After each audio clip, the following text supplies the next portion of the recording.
நாம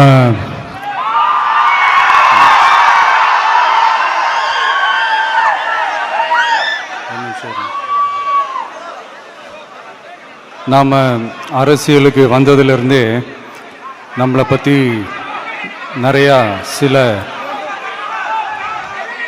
வதந்திகள் எல்லாமே சொல்லிக்கிட்டு இருக்காங்க இல்லையா?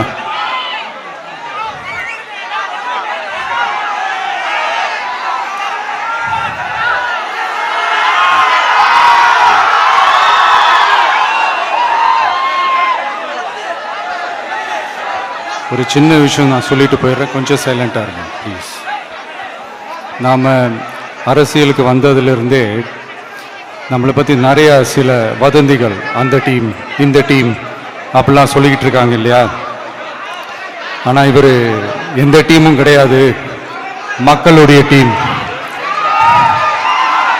பீப்புள்ஸ் டீம் அப்படின்னு எல்லாருக்கும் தெரிஞ்சதுக்கப்புறம் வேற என்ன அவதூறு பரப்பலாம் இவர் மேலே அப்படின்ட்டு ட்ரை பண்ணி எல்லாமே அவங்களுக்கு ஒர்க் அவுட் ஆகலை.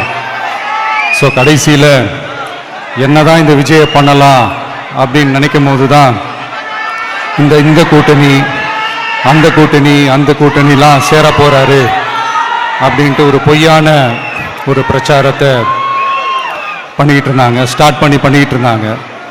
இந்த நியூஸ் எல்லாம் கேட்டு நீங்கள் கொஞ்சம் கன்ஃபியூஸ் ஆகிருப்பீங்க. அதனால் இங்கே மறுபடியும் ஓப்பனாக தெளிவாக ஒரு விஷயத்தை நான் சொல்கிறேன்.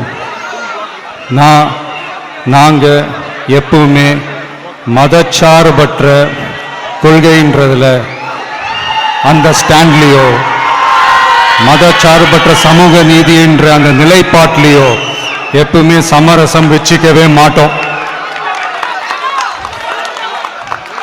நம்மளுடைய தலைமையில தான் ஆட்சி அப்படின்றதுல எப்பவுமே உறுதியா இருக்கிறோம்.